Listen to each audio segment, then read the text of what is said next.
बच्चों, हमने आपको पहले दिन बताया था श्रवण कुमार का जो भी सारांश था। श्रवण कुमार खंड काव्य आप जानते हैं डॉक्टर शिव बालक शुक्ल द्वारा रचित है, जिसमें श्रवण कुमार और राजा दशरथ की कहानी है, जिसमें 9 सर्गों में विभाजित है। मैंने 9वें सर्ग का सारांश बता दिया था। आइए आज हम श्रवण कुमार के चरित्र चित्रण के बारे में जानते हैं। बहुत ही महत्वपूर्ण चरित्र चित्रण है, अक्सर आया करता है। या तो राजा दशरथ का चरित्र चित्रण आएगा या फिर श्रवण कुमार का ही चरित्र चित्रण आएगा, या आपसे पूछेगा कि श्रवण कुमार खंड काव्य के नायक का चरित्र चित्रण कीजिए। तो चलिए प्रारंभ करते हैं। श्रवण कुमार, सबसे पहले हमें याद करने की क्या आवश्यकता है? सबसे पहले हमको तो मुख्य बिंदुओं को याद करना है। सबसे पहले जब हम मुख्य बिंदु याद कर लेंगे तो बहुत ही आसानी होगी हमें चरित्र चित्रण लिखने में। चरित्र चित्रण में मुख्य बिंदुओं के आधार पे हम कहानी तो जानते ही हैं, तो उस कहानी को हम मुख्य बिंदुओं के आधार पे रख देंगे और बस हमारा चरित्र चित्रण बहुत ही अच्छा और खूबसूरत हो जाएगा और हमें अच्छे अंक मिल जाएंगे। तो मुख्य बिंदुओं में सबसे पहले तो हम परिचय लिखते हैं। परिचय लिखने के लिए आपको क्या हो चाहिए? परिचय में आप क्या लिखेंगे? जब परिचय लिखेंगे तो आप सिर्फ इतना लिखेंगे, श्रवण कुमार नामक खंड काव्य का नायक है। श्रवण कुमार खंड काव्य डॉक्टर शिव बालक शुक्ल द्वारा रचित है। श्रवण कुमार खंड काव्य के आधार पे नायक की चारित्रिक विशेषताएं निम्न प्रकार हैं। ठीक ऐसे लिख देंगे। चलिए इन हेडिंग के आधार पे आप लिखेंगे। फिर देखो, श्रवण कुमार कैसा था? मातृ पितृ भक्त था। चरित्र चित्रण का मतलब क्या है? उसकी विशेषताएं बताना। विशेषताएं का मतलब है उसके गुण बताना। चरित्र चित्रण में गुण और दोष दोनों बताए जाते हैं। अगर वो दोष वाला है, दोषी है, तो उसके दोषों का चरित्र चित्रण किया जाएगा। अगर वो गुणी है तो उसके गुणों का चरित्र चित्रण किया जाएगा। तो बिंदु पॉइंट्स वही बनाए जाते हैं जो उस व्यक्ति में हों। ठीक, तो कैसा था श्रवण कुमार? मातृ पितृ भक्त था, क्षमाशील एवं सरल स्वभाव वाला था, निश्चल एवं सत्यवादी था, भाग्यवादी था, भारतीय संस्कृति का पुरोधा यानी सच्चा प्रेमी था। भारतीय संस्कृति का सच्चा प्रेमी होने के साथ साथ आत्मसंतोषी था, अहिंसक था। अहिंसक मतलब किसी भी पशु पक्षी को ना मारने वाला, हिंसा नहीं करता था, संस्कारवान बालक था। चलिए अब देख लेते हैं इन बिंदुओं के आधार पे पूरा देखो, मेरे पास एक बहुत अच्छी पुस्तक है। मैं बहुत पहले इसको मैंने खरीदा था। जब मैं पढ़ता था तब मैंने इस पुस्तक को खरीदा था और उसमें इस प्रकार से दिया था। तो मैंने सोचा क्यों ना आप लोगों के साथ शेयर कर दें और बढ़िया सा आप भी लिखें। इसमें बहुत ही सटीक और बहुत ही संक्षिप्त और बहुत ही समझने लायक लिखा है। तो चलिए हम आपको देते हैं। श्रवण कुमार नामक खंड काव्य श्री शिव बालक शुक्ल द्वारा रामायण की कथा के एक प्रसंग पर आधारित है। इस खंड काव्य का नायक कौन है? श्रवण कुमार है, जो एक ऋषि पुत्र है। वह नेत्रहीन माता पिता का एकमात्र सहारा है।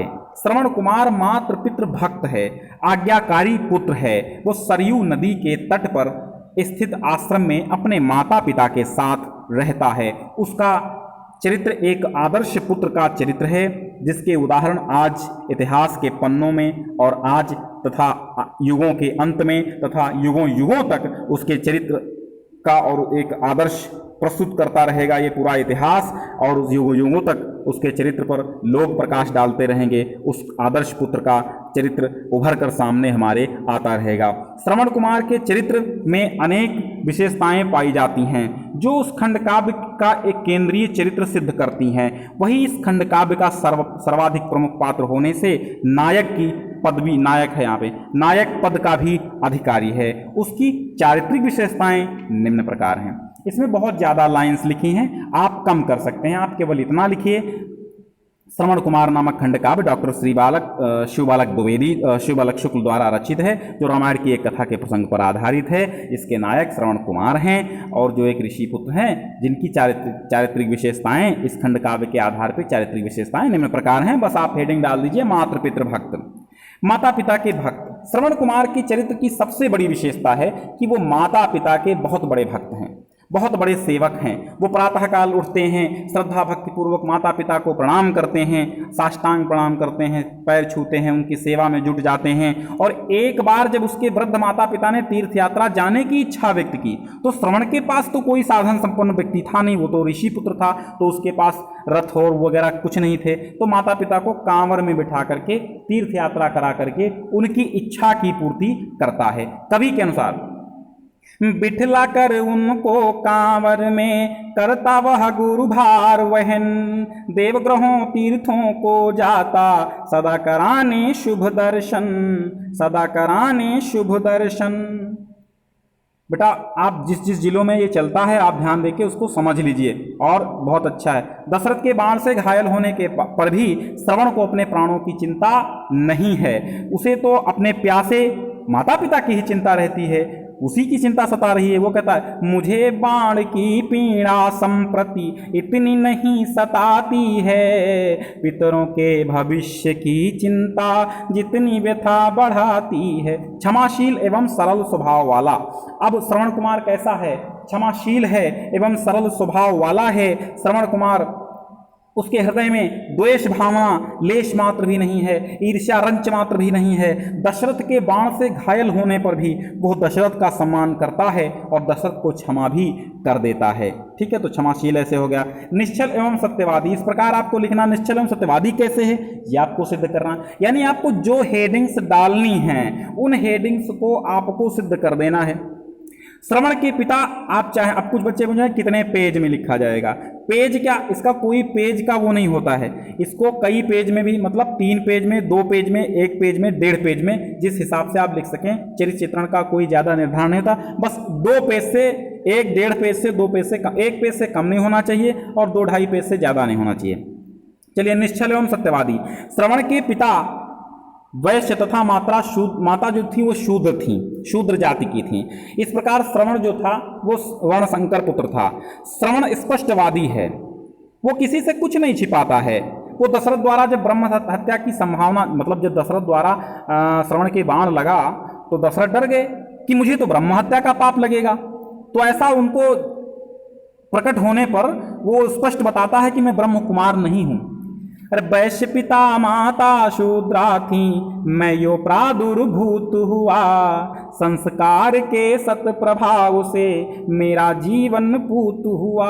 वो ये मानता है कि जन्म से नहीं, मनुष्य कर्मों से, संस्कारों से मानव को सम्मान को प्राप्त होता है। भाग्यवादी भी है। चौथी हेडिंग आप डालेंगे भाग्यवादी।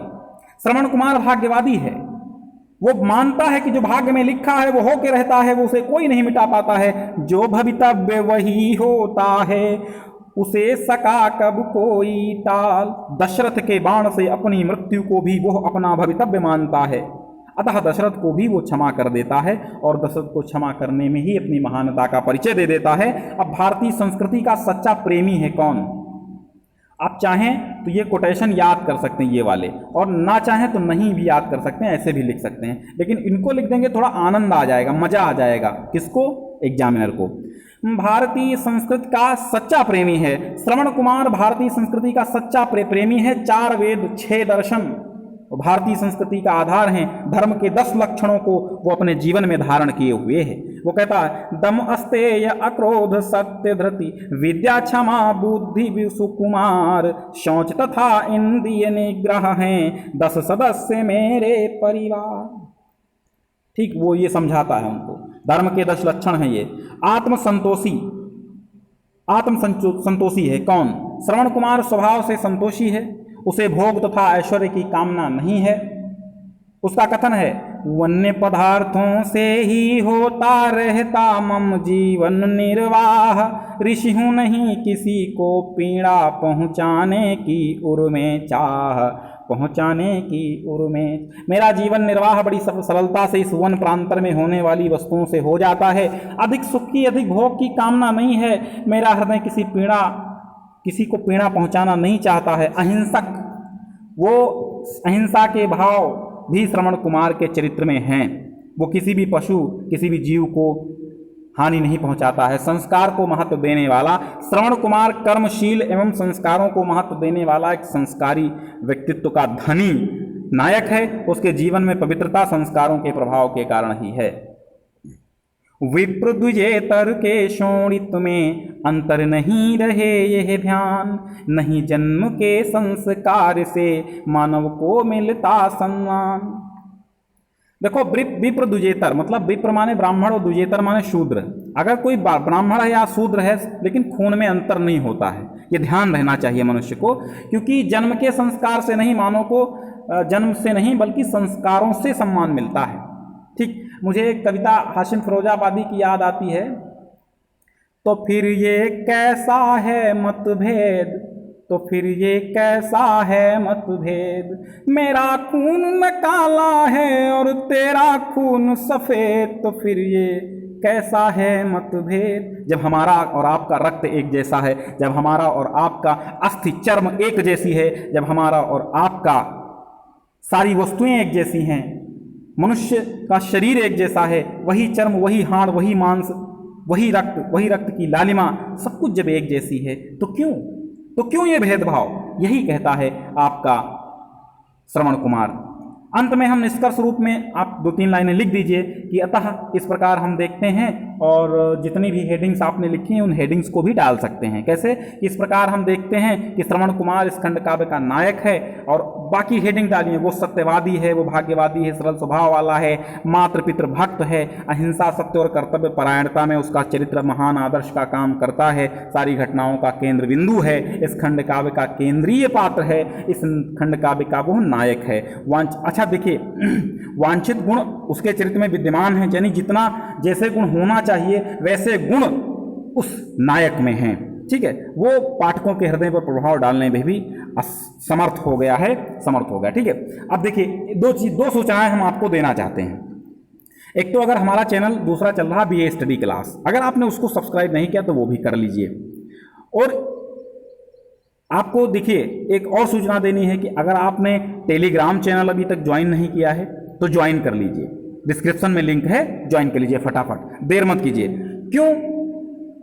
क्योंकि हम सारी PDF वहीं पर देते हैं, या फिर आप व्हाट्सएप ग्रुप को ज्वाइन कर लीजिए, लेकिन हाँ ध्यान रहे फिजूल के चैट आपको नहीं करने हैं। ठीक है, सारी PDF सारी सूचनाएं वहीं पर मिलती रहती हैं, और आपको इंटरमीडिएट से संबंधित तथा हाई स्कूल से संबंधित जो भी हिंदी से संबंधित चीज़ें हैं मिलती रहेंगी। आप टेंशन मत लीजिए, जो भी नहीं मिल रहा है अब नए सिरे से हमारे चैनल पे बहुत पहले से पड़ा हुआ है, सारा का सारा आप जाकर के चैनल की प्लेलिस्ट में देखिए, आप चैनल पे जाकर के पूरे वीडियोज़ देख लीजिए, जो भी आपको समझ में आए आपके सिलेबस में है देखते जाइए। फिलहाल तो हम सिलेबस से ही पढ़ा रहे हैं, अब सरकार की कुछ मंशा हमें दिखाई दे रही है कि कुछ सिलेबस कम करेंगे, तो देखते हैं क्या कम करते हैं। फिलहाल आप कम करेंगे तो वो चीज़ें आपको नहीं पढ़नी, हम बता देंगे आपको। बहुत बहुत धन्यवाद। अगला चरित्रण हम आपको दशरथ का देंगे, तब तक के लिए नमस्कार। और जोड़ते रहिए अपने बंधुओं को, अपने मित्रों को, अपने प्रिय पड़ोसियों को, सबको बताते रहिए हमारे चैनल के बारे में। बहुत बहुत धन्यवाद। नमस्कार, जय हिंद, वंदे मातरम।